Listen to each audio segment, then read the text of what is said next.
aku sempat mikir ya kalau memang Islam yang benar. Temanku juga bilang mungkin tuh pengalaman lu di sekarang gini. Sekarang gini, saya pengen ngajak Intan diskusi gini. Yesus kan juga bilang, satu, hati-hati terhadap yang namanya nabi-nabi palsu, ya kan? Orang Kristen bilang Nabi Muhammad itu adalah nabi palsu, ya kan? Kan kita harus menguji nih, yang namanya nabi palsu itu yang seperti apa?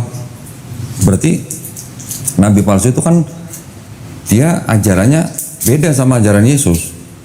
Iya, bertentangan. Yang namanya nabi palsu. Kalau nabi benar berarti ajarannya harus sama dengan Yesus dong. Sekarang Nabi Muhammad SAW ada nggak yang ajarannya beda dengan ajaran Nabi Yesus? Ya beda banget sih kok. Bedanya apa? Beda gimana? Kan banyak ajaran muslim yang beda. Dalam hal akidah ya. Dalam hal akidah loh. Kalau Yesus kan boleh dikatakan mengikuti syariatnya Taurat. Oh iya sih. Ya kan? Kalau di Islam, Nabi Muhammad SAW ini kan penyempurna hukum Taurat dan Injilnya yang udah diberikan pada bangsa Israel.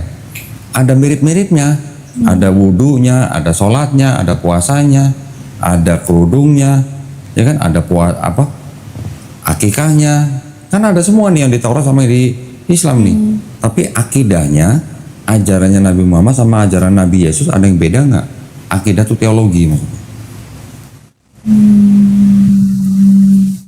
Coba kira-kira apa? Atau konsep keselamatannya gitu. Konsep keselamatan malah sama.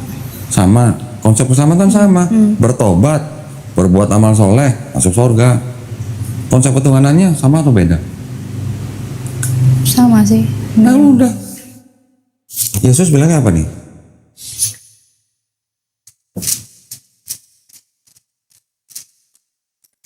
Yohanes 17 ayat 3. Inilah hidup yang kekal itu, yaitu bahwa mereka mengenal Engkau satu-satunya Allah yang benar. Satu-satunya Allah yang benar. Dan mengenal Yesus Kristus yang telah Engkau utus. Dan Yesus Kristus yang Engkau utus. Tolong terjemahin ke bahasa Arab di. Satu Allah ilaha illallah. Hah? Apa? La ilaha illallah Muhammad Isa Rasulullah. Iya, Isa Rasulullah. Ya kan? Ya. Atau Yesus Rasulullah gitu. Benar nggak? Tiada Tuhan. Muhammad, Nabi Muhammad SAW gimana? La ilaha illallah Muhammad Rasulullah. Bedanya apa? Cuman beda nabinya aja gitu. Putusannya yang beda. Ya. Putusannya yang beda. Sunatnya sama, sujudnya sama, nggak makan babinya sama, wudhunya sama. Ada wudhu juga kok. Ada dong. Di Alkitab. Banyak. Oh. Musa. Dibahas kayaknya. Udah pernah dibahas ya waktu itu ya? Belum. Wudhu. Udah belum? Belum pernah dengar. Nah, ini kalau di sini kan nyari gampang, di sini nyari susah. Cuman kalau di sini di Islam sebutnya wudhu, di sini membasuh. Nah, tuh ini aja gampang nih. Misalnya, nih apa? Basuhlah. Ya nggak? Iya. Membasuh apa? Bacanya gimana? Basuhlah, bersihkanlah dirimu. Ini apa nih? Sebelum masuk kemah perjanjian, membasuh kaki dan tangan. Apa namanya kalau bukan wudhu? Ini syariat pada zaman Nabi Musa dan Nabi Harun. Pada zaman Nabi Muhammad SAW, wudhunya tetap cuman syariatnya aja disempurnain. Itu kayak mau sholat gitu ya? Hah? Kemah pertemuan kan? Iya, yaitu bait suci, yaitu Bait suci. adalah rumah Tuhan. Bait Allah. Yang berisi apa? Berisi tabut perjanjian. Jadi mereka bentuknya dulu tuh bikin kemah, di dalamnya ada apa namanya? Tabut perjanjian. Terus di sekeliling kemah itu ada semacam kayak pagar gitu. Wudhu sama, baptis sama, babi haram sama. Gitu. Bedanya dengan Yesus apa Nabi Muhammad SAW ajaran? Oh iya kok. Yang sebelum Yesus diangkat kan Yesus pernah bernubuat. Yang saya dengar ya, bernubuat jangan percaya orang yang selalu bernubuat tentang aku. Oh, Matius 7 21 sampai 23. Itu juga perikopnya sebenarnya untuk nabi palsu. Nabi palsu kan. Jadi bukan setiap orang yang menyebut aku Tuhan ya masuk kerajaan surga. Tapi apa? Tapi yang melakukan kehendak Bapa. Kehendak Bapa itu apa? Kalau kehendak Bapa itu apa sih? Kan ada ayatnya, kasihilah Tuhanmu dengan segenap hatimu, segenap akal budimu, segenap kekuatanmu gitu kan. Kehendak Bapa kan itu. Terus yang Yesus lakukan juga kehendak Bapa bukan? Kehendak Bapa juga. Ya yang Yesus lakukan dilakukan nggak sama Kristen? Yang melakukan kan malah kita. Berarti bisa dikatakan kita yang melakukan kehendak Bapa. Kalau istilahnya Bible ya, istilahnya. Ya itu tadi apa? Sholat, sujud, puasa, sunat. Itu kehendak Bapa bukan? Itu perintah Bapa yang diturunkan kepada Musa kan? Untuk bangsa Israel diteruskan oleh Yesus. Dan itu kok aku kan pernah lihat debat tuh yang di online, istilahnya kalau saat Yesus turun, nah tuh pergi nyalah engkau itu. Itu Matius 7 21 sampai 23. Itu yang bernubuat tentang awas ada rasul palsu. Iya, Itu juga. ini Matius 7 ayat 21 sampai 23. Matius 7. Nih, mau baca nih. Kalau di situ sih perikopnya itu untuk nabi-nabi palsu. Tapi sekarang kenyataannya kan begini. Yang menyebut Yesus dengan sebutan Tuhan siapa? Menyebut Kristen. Yesus. Ya Kristen. Nah. Yang bernubuat dalam nama Yesus siapa? Ya Kristen. Ya Kristen juga. Yang mengusir setan dalam nama Yesus siapa? Kan Kristen juga. Islam kan nggak pernah pakai dalam nama Yesus atau menyebut Yesus Tuhan. Ya kan? Kata Yesus apa? Enyahlah daripadaku hai kamu semua pembuat kejahatan. Nah gimana? Cuma sama Elimiron kan, ya Elimiron sama kita sama ini kan dikotbahinnya karena bisa kata nih yang kayak pendeta-pendeta atau siapa yang nggak menyebut nama Tuhan tapi tidak melakukannya dalam kehidupan sehari-hari. Jadi kayak Terus?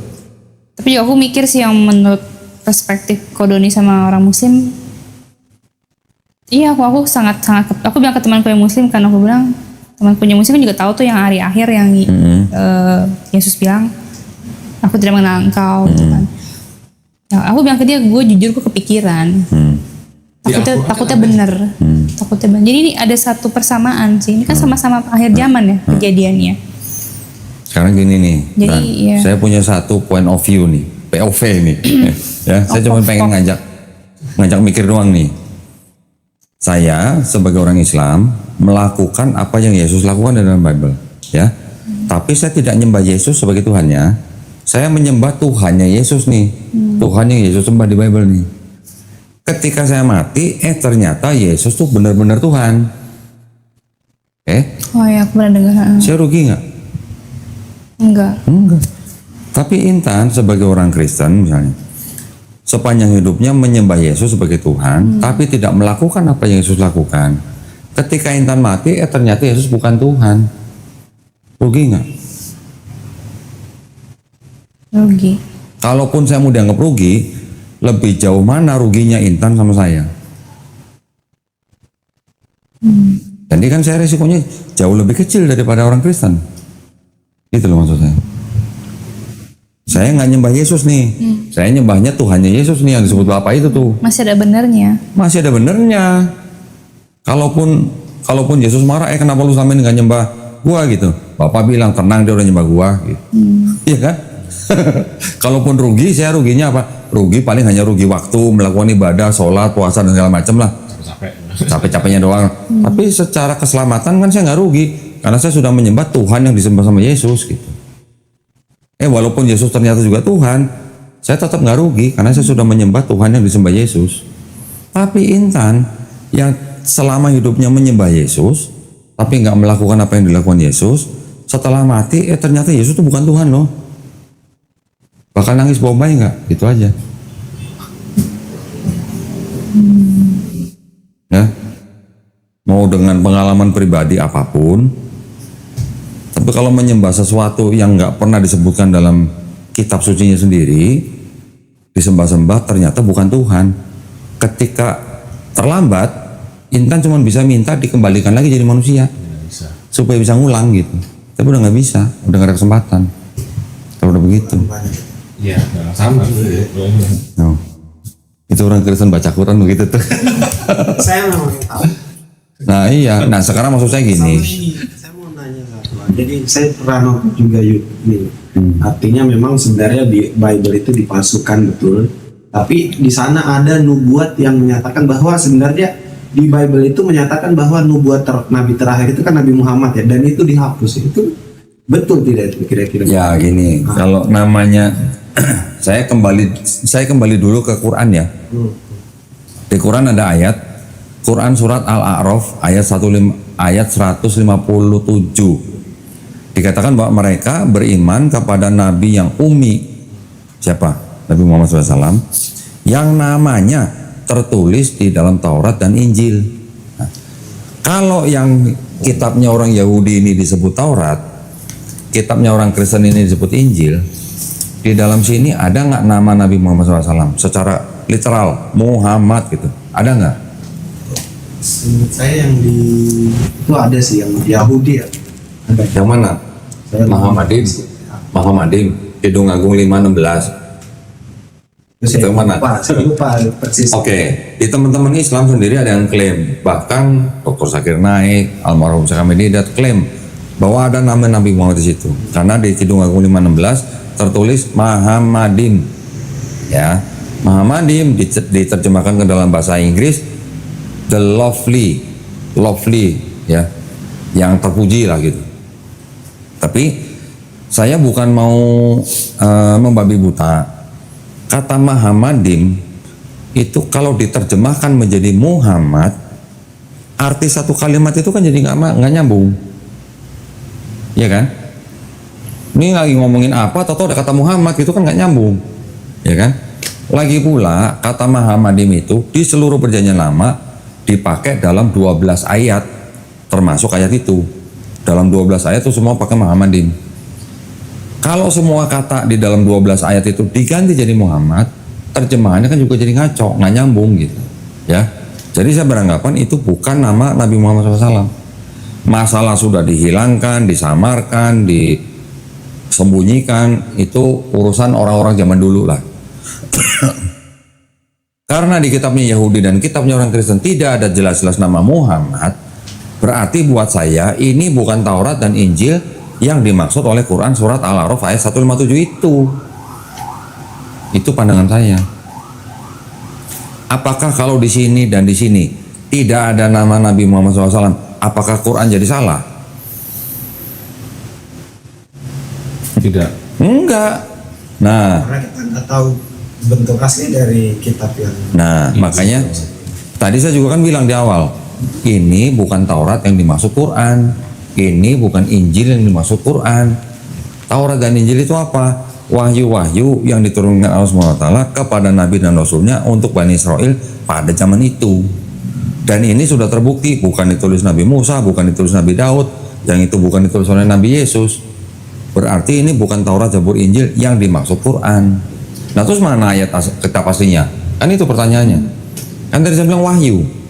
Wahyu apa? Pesan atau pengetahuan yang diterima oleh Nabi dan Rasul yang langsung masuk dalam kolbu, yang sudah disampaikan pada umatnya.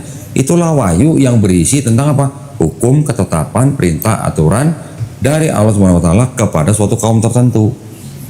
Kata kitab sendiri dalam bahasa Arab itu artinya tidak harus berbentuk buku begini, ya. Yang tadi saya cerita, Quran surat Maryam ayat 30, Nabi Isa alaihissalam masih dalam bayi, masih di pangkuan ibunya berkata, aku ini adalah hamba Allah dan aku diberikan kitab Injil. Apakah ini maksud kitab Injil itu buku yang jatuh dari langit diberikan kepada seorang bayi? Bukan begitu maksudnya.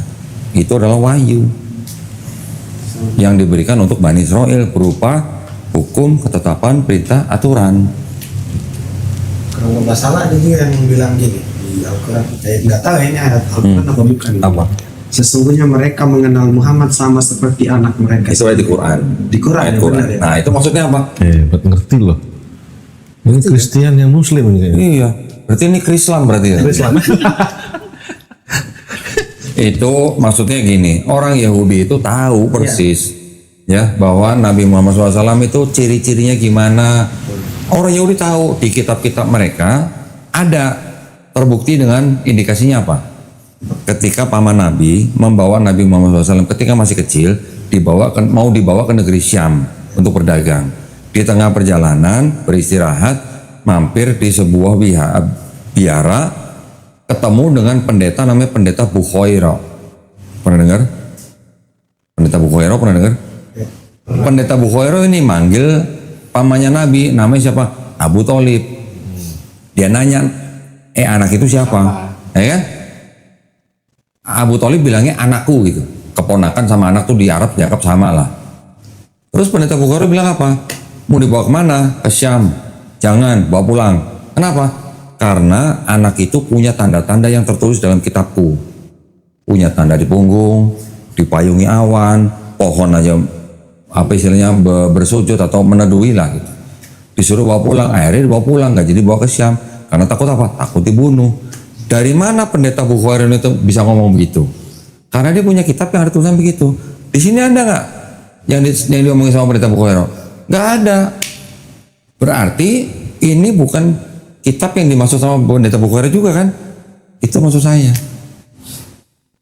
Gitu. Saya udah cari, di sini nggak ada.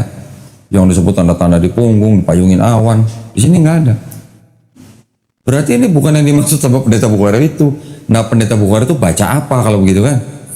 Berarti itu adalah mungkin bisa jadi salinan-salinan dari orang-orang Israel yang terdahulu yang mungkin sudah dibuang, dimusnahkan, dibakar gitu. Ketika agama muncul, ini kan ada persaingan. Persaingannya apa? Contoh, Kristen yang menganut Trinitarian, ini kan disebut Kristen yang Paulinis atau mengikuti pemikiran Paulus. Tapi apakah cuma itu doang Kristen pada saat itu? Enggak. Ada Kristen Ebionite, ada Kristen Nazarin, ada Kristen Arianisme, ada Kristen Gnostik. Yang Kristen Paulinisme ini yang digandeng sama Kekaisaran Romawi. Ketika sudah digandeng Romawi, siapa yang bisa ngelawan? Ini dimusnah-musnahin. Tapi nggak semua dokumennya hilang, masih ada yang sisa. Nih. Ini gospel-gospel yang nggak masuk dalam Bible nih. Namanya dokumen-dokumen Nag Hammadi. Ditemukan di desa Nag Hammadi di Mesir tahun 1945. Di salah satu gospelnya, nama gospelnya adalah The Second Discourse of Great Set. Ya, isinya apa? Jangan kaget.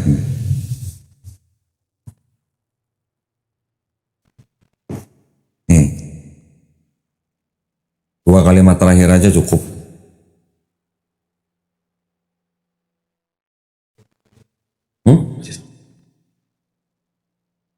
Toilet.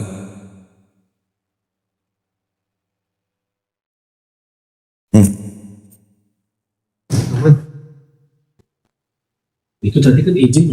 Oh, kalau gitu saya juga izin ngomong ya. Artinya apa Tan? Ini Yesus disalib nggak? sama ini yang ngomong siapa kok? Ini dianggap perkataan Yesus. Yang disalib siapa? Someone else for the cross. Simon. Yang dimaksud Simon siapa? Ingat nggak di Bible ada di Matius, Markus, Lukas itu ada cerita ketika Yesus membawa salib dari Yerusalem ke Bukit Tengkorak, di tengah perjalanan digantikan oleh siapa? Oh, Simon Kirene. Simon orang Kirene. Ini dia. Nah, orang ini Kristen Basilidean namanya. Kristen Basilidean itu malah tumbuh suburnya di Mesir. Simon orang Kirene ini orang Afrika. Orang Afrika, orang kulit hitam. Kirene itu Afrika. Iya. Orang Kristen Basilidean percaya yang disalib itu bukan Yesus, Simon orang Kirene. Makanya itu Matius, Markus, Lukas ada nama Simon orang Kirene. Di Yohanes ada nggak? Nggak tahu. Nggak ada. Ada yang bilang bahwa kitab Yohanes itu ditulis untuk melawan orang-orang Kristen Basilidean ini. Jadi ini adalah Kristen-Kristen yang tersingkirkan gitulah pada waktu itu. Sekarang kalau kompetisi, yang satu sudah digandeng sama Kekaisaran Romawi, ya otomatis yang lain gampang dimusnahin lah. Arianisme punah, Ebionite punah, Nazarin punah, termasuk ini juga punah. Tapi masih ada dokumen yang terselamatkan. Mereka sembunyikan dalam gentong-gentong, ditaruh dalam gua-gua di dalam Nag Hammadi. Nama desanya Nakhamadi.